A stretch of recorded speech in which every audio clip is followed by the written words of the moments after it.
Hi there, I'm Trace, and we're going to cover some more data processing, and we're going to do some more combinations of the number of magnets on the rotor in relationship to the number of magnets on the stator.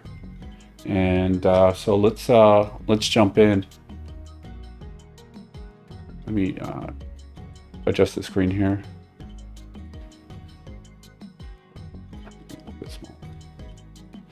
So if we look here, we have our rotor, and we have 5 magnets. These 5 guys here, in relationship to the stator, which is these 8. These guys right here. Right there.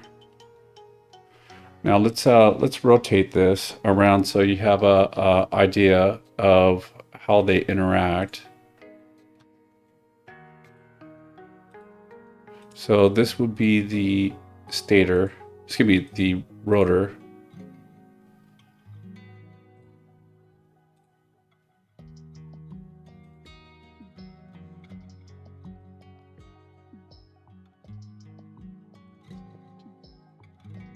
So these would rotate around the faces.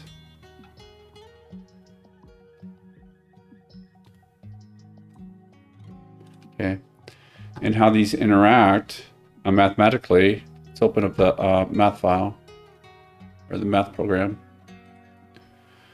So one interaction with a magnet, like we went over before, would be just this one function, right?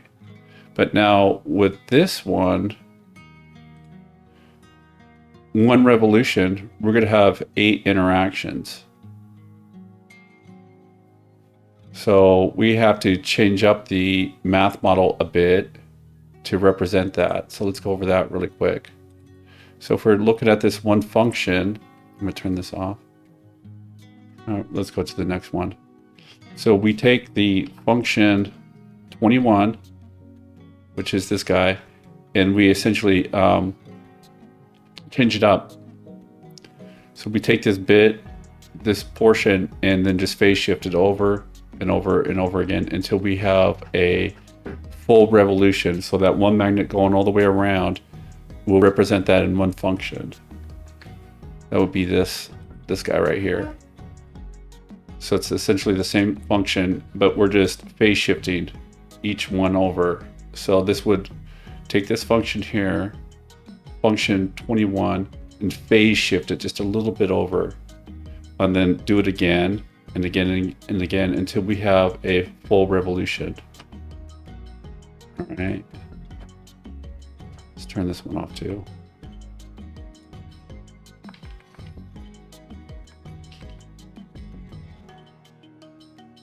So that would represent one magnet there. Okay. But we have a second one, and a third one, and a fourth one, and a fifth one, okay?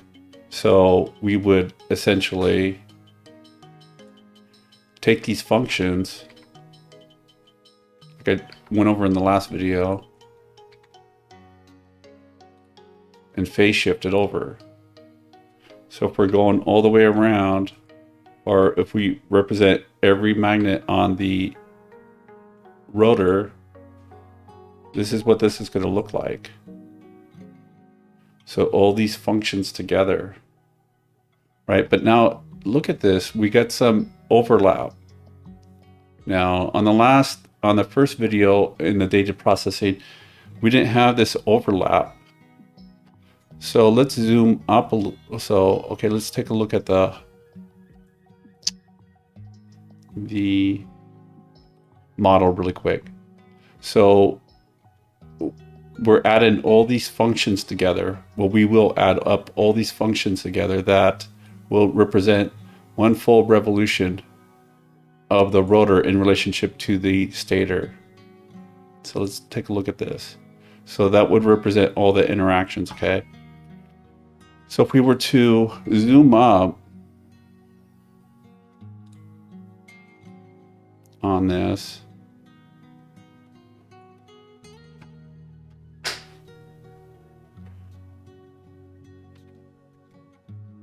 you could see like function 5, right? Coming across here. Function 4, we just have a little bit right here. And then a little bit right here. Function 1, you could see that coming across here.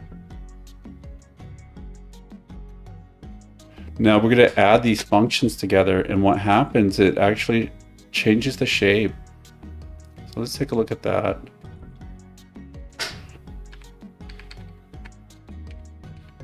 So we have function 1, function 2, function 3, function 4, function 5. Okay, we're going to add all those together. And there we go.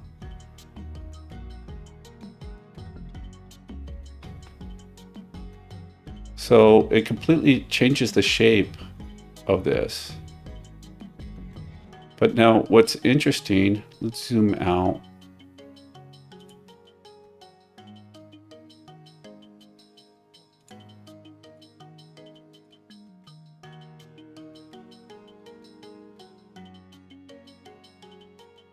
Let's rescale it.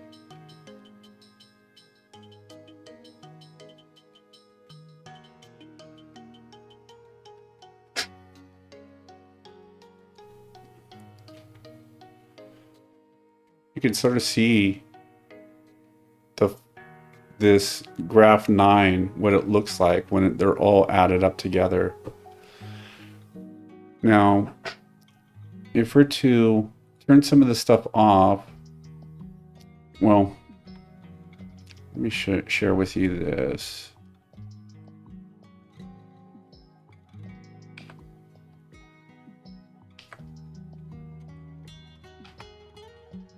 Shut this guy off. So we have this one function, which is function 9. And that's all the first functions added up together, right? And I would like to show you an integral of this. I'm just not, again, I'm not able to grab a hold of this. So the integral would take the area of everything above this line, the x-axis, all that area there, and add it to the negative area of this down here. And like I covered before, it's those areas just sort of cancel out. I have some errors in my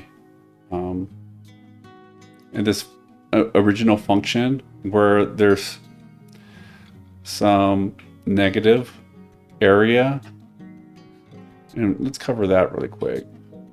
Escape.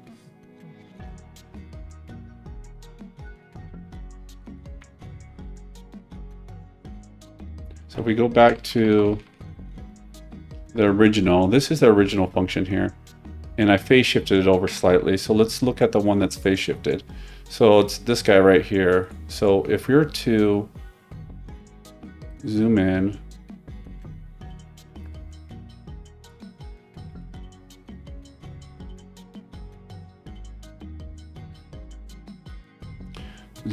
and if we were to take an integral of this,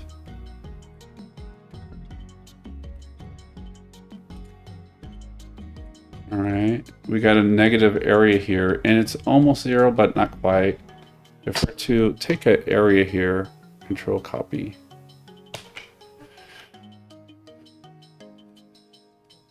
and paste it into the calculator. Well, let's go back.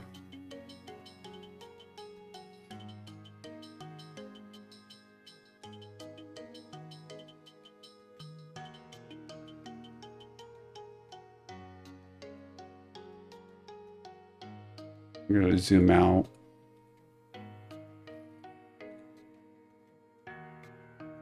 Rescale it.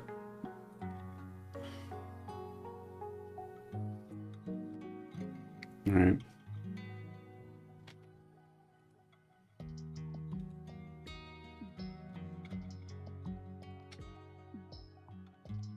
hide.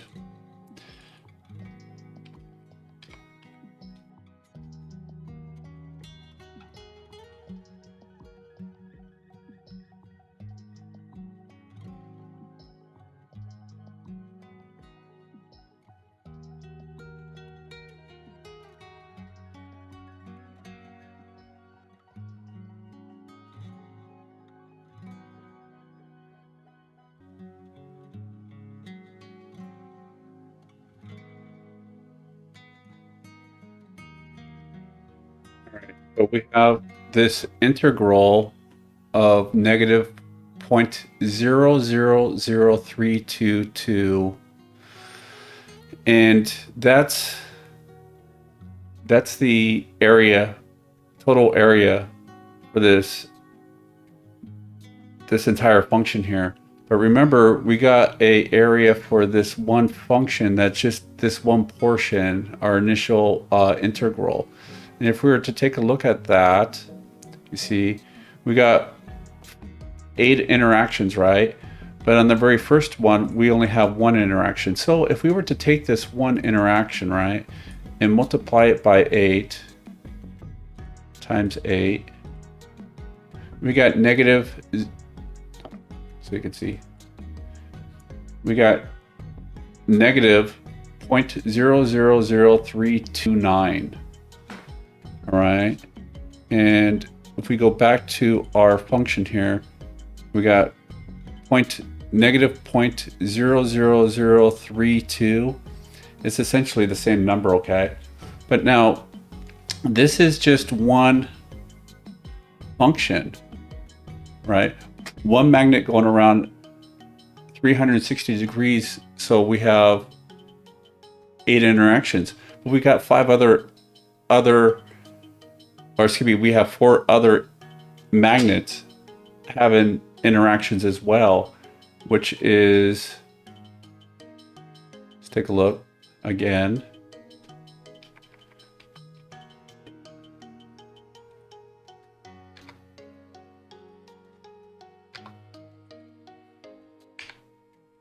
Turn on all this stuff here. So we have 5 functions that have interactions, right? So we have, we could represent that. So we got this area for one function. So if we were to take that area and multiply that by 5 to represent all these functions. So let's grab a hold of this, control copy, put it in our calculator.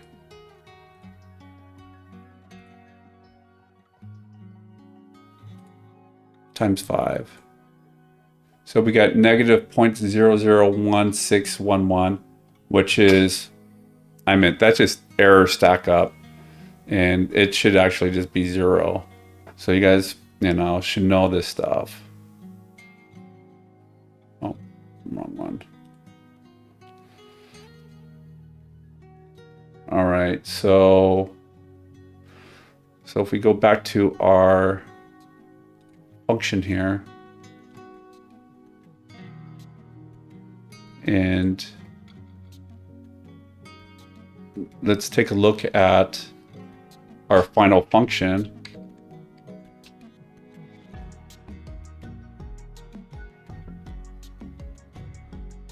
So function 9 represents all 5 functions added together. Now, if we were to take an integral of that, we would get this number right here, negative 0.0016, right?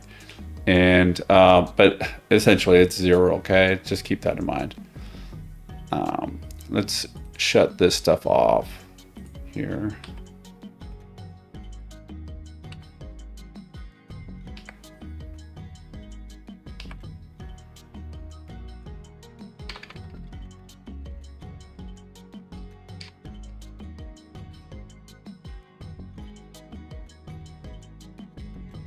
Delete this. All right, so our function 9, that's the total of all interactions with the magnets on the rotor. and on the stator, one full revolution, and it's where we're at. All right, so I went ahead and got another couple combinations set up for us. First, I like to go over a combination of 22 magnets on the stator and 22 magnets on the rotor, and to just take a look at the what sort of happens with that type of combination. It's pretty interesting. So let's go over that. So let's start off with the model, not the math model, but the part here. So if we move it around, yeah, you can see it's pretty full. It has a lot of stuff here. So let's turn off a couple bodies here, so we can get a better look at it. It's the body I want. There we go. So I don't have different colors on the rotor. I just have it clear so we could clearly see the magnets on the stator. Yeah, it's full. So take a look at that. Let's move this around. I wanna show you guys some stuff. Select bodies. Select. Give me a moment here to grab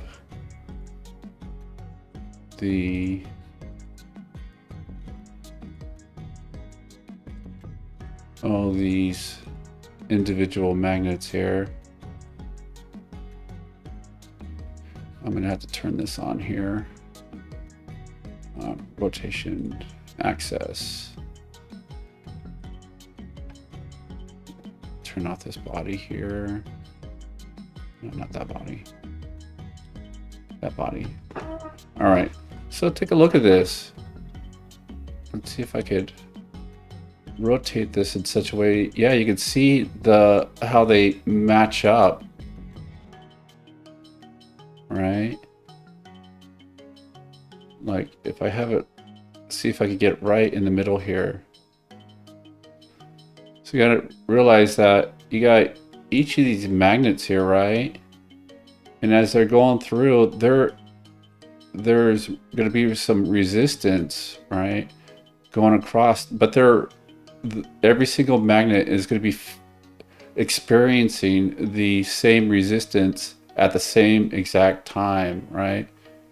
And then it gets to a point where this actually, at this point, it zeroes out on the math model, and then it wants to push this forward. So let's take a look at the math model so you could see what we got here. So like before,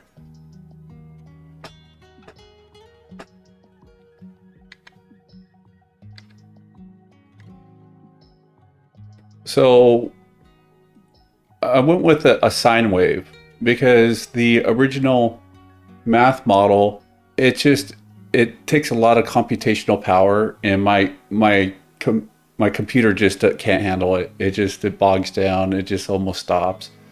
So this video would take forever if I use that model. But a sine wave it zeroes out. So I restructured this sine wave.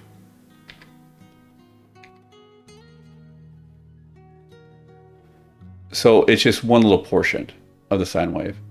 And then I phase shifted it over. So if we take a look at this here, I phase shifted it.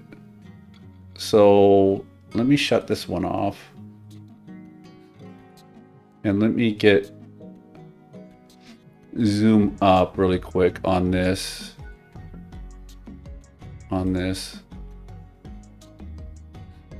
sine wave. So if I was to do a integral of this guy here,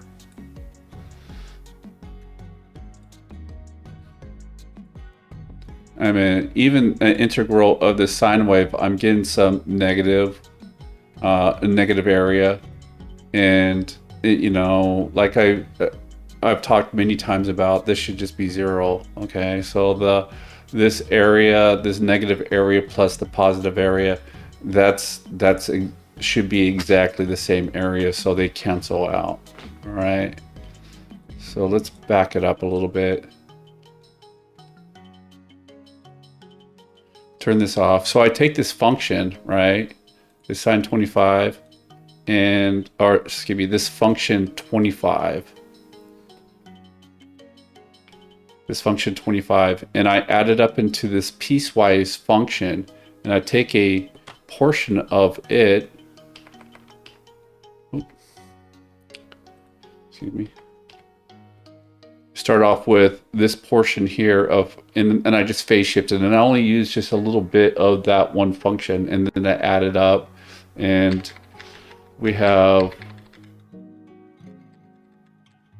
22 bits that I add up in this one function. So let's take a look at that. So there we go.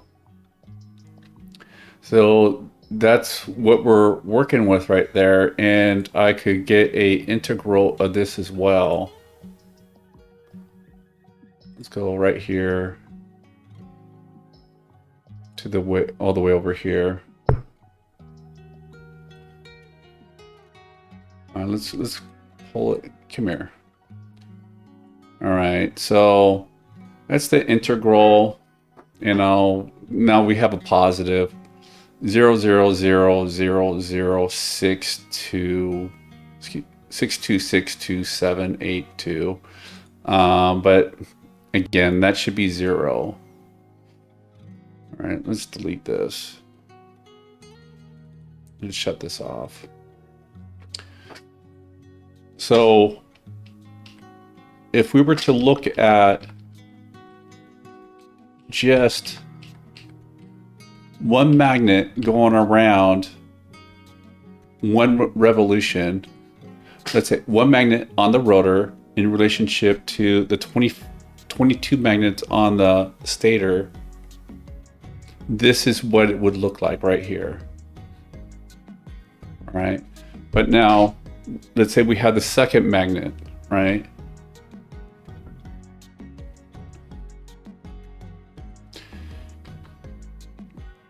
Hold on here.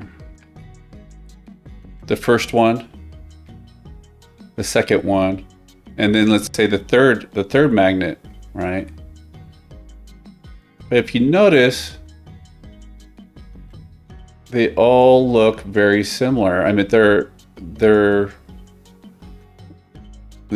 not phase shifted. They stack on one another. So we could go through every single magnet here.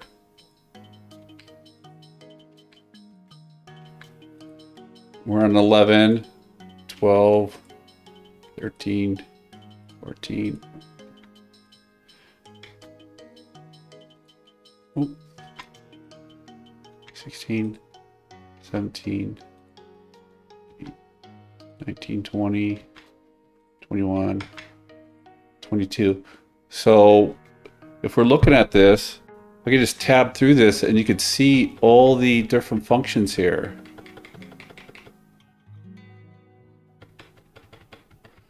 So they're aligned. So that matches what we have on our, let's just say this is the very first one. Well, the interactions are happening at the same time, like right here, here, here, and here, right, all the way around. So that's why these functions are stacking. Escape. Escape. So you can see that. But now, what happens when we add this all up together, like we did in the last model, right? Or the last combination that I just went over with you guys. So let's take a look at that. That would be here. And you can sort of, I just went ahead and just added up all the stuff and phase shifted it over all the way up to 22. Right in here, there's actually 22 functions in here. But if we add up all these together, right? Well, look at what's going on here. We can't even, it's going off the this window. So let's zoom out a little bit and let's take a look and see what's going on here. Zoom out.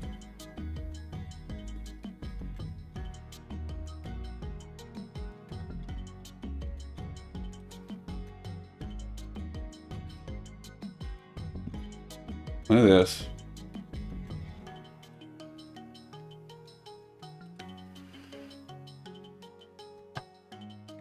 So let's rescale this so we get a better look at what's going on here.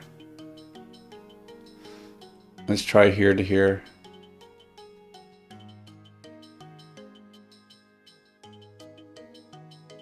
Nah, let's redo that.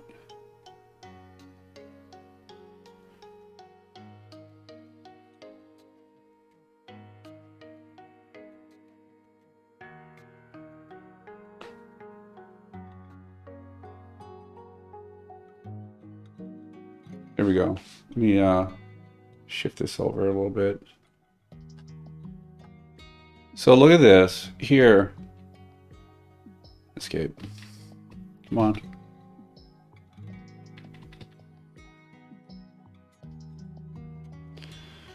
Here's, if you could see this here. Our original function is way down here.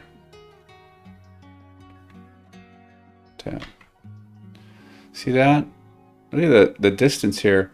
But this is really like this height from like the line, the x-axis all the way up to the top of this. This one is 22 times higher. So it's really interesting, and how all this stuff stacks up. But now, not that I could do a integral of this, is I'm having the same problems. I can't grab a hold. I can grab this one, but I can't grab this one over here. If I was to do an integral of this, it would essentially be 0. The area, escape. All right, so I had to reopen this program. It locked up on me. So like I was trying before, if I was to try to do a integral, I could grab this other function, but I can't grab this guy. But if I did it integral, it's going to be, it's essentially 0. The area of the positive area of this function above the x-axis would be canceled out by the negative area of the same function down below. So it'd just be a flat line once you added everything up together. All right, so that's something different. So let me get this the next combination for you. Yeah, so I'm back. Got the next combination going, and this combination is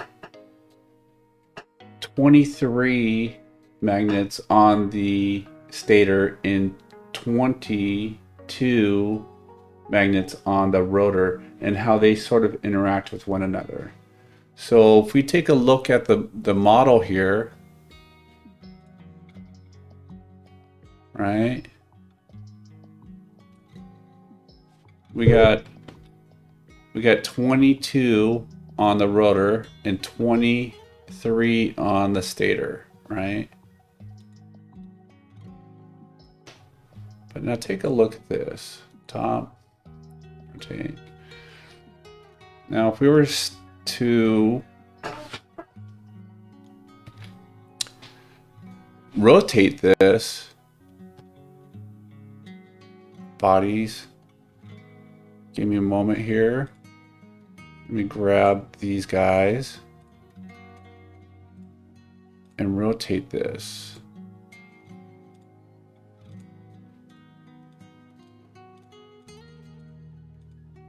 Hopefully I'm just grabbing the magnets on the rotor.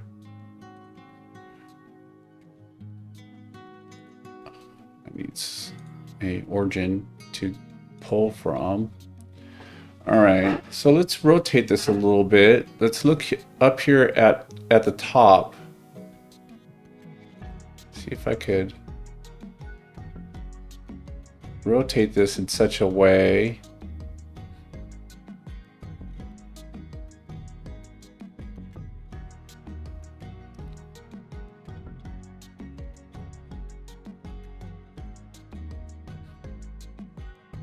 let me try down here.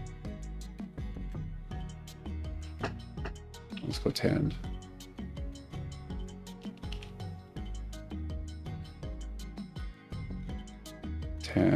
Let's try 9. 9. 9. 8. 7. All right, that's pretty close. Now, if you take a look at this, the very top one, each magnet adjacent to it advances just a little bit more, right? You look right here, it advances a little bit more, and so on, all the way around. So it's advancing, right? Then it surpasses, and then starts like coming up on the next magnet right here. You take a look here. So it's just slowly advancing all the way around, but it only matches up with one at one time. I mean, you could rotate it to the next one. Let's say, like, I'm not going to mess with trying to get this perfect, but you can see how this one's matched up, and it's slowly going around, and there isn't any other that is matched up, paired up, if you will. So if we were to look at the math model on this one,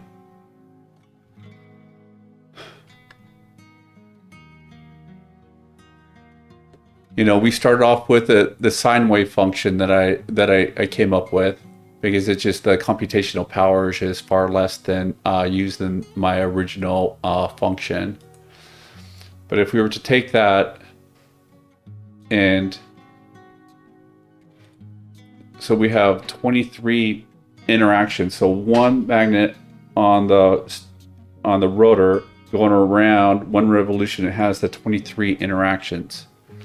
All right, so if we were to graph this, that's what we got here. So if you were to count the peaks here, we have 23 of them. Okay. And we could do a integral of this function, but like I stated before, it's pretty much zero on all this stuff. So what I find interesting though on this one, if you're to look at the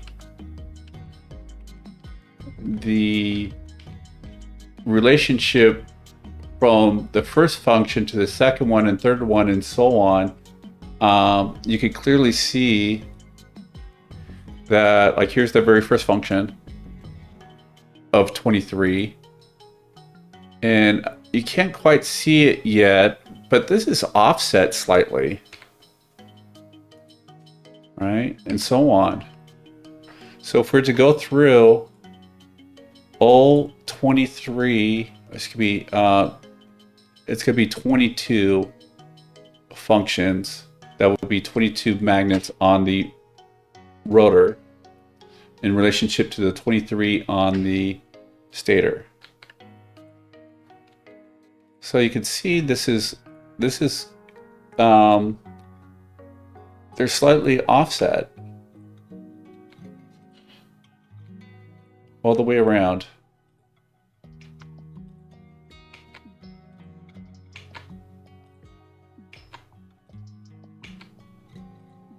$18, $19, $20. Yeah, look at this. It's filling up. So if we were to zoom up on this, let's take a look at this right here.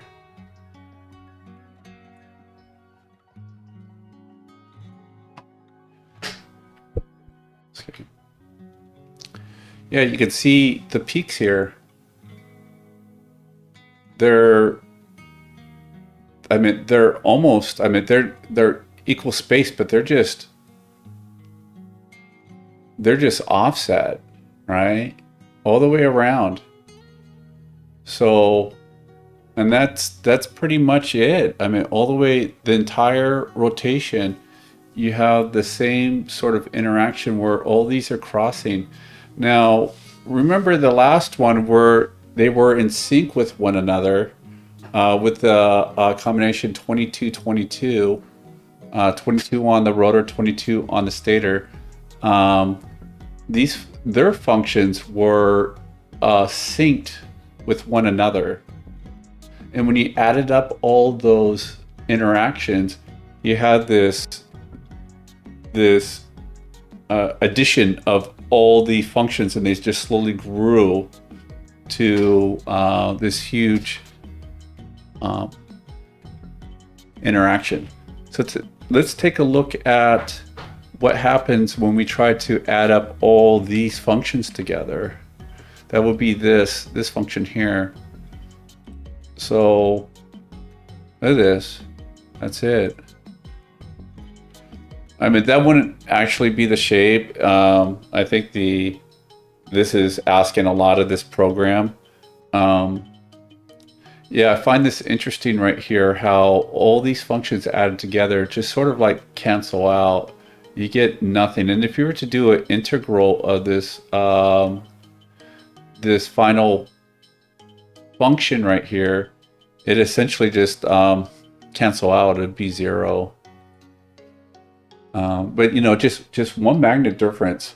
You got 22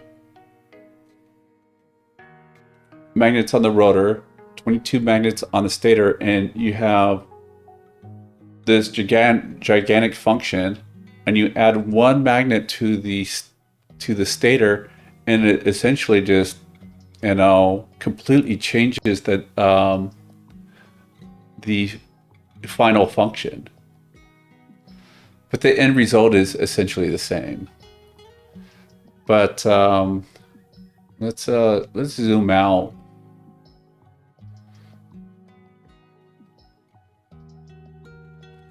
Go back.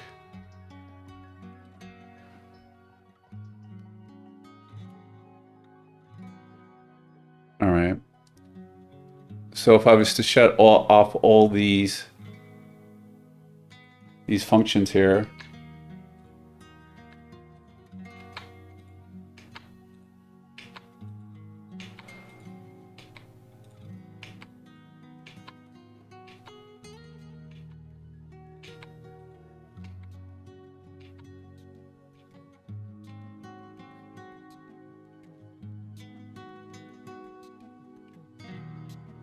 all right, and then we take a look at the final function, you can see, look at this.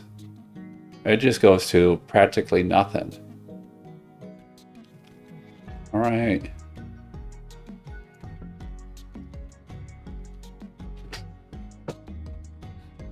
There we go.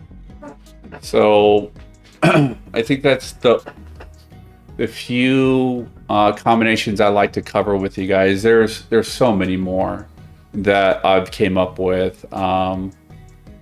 Actually, it's like a couple hundred, and the result was the same on all of them. So we'll cover the final analysis in the next video.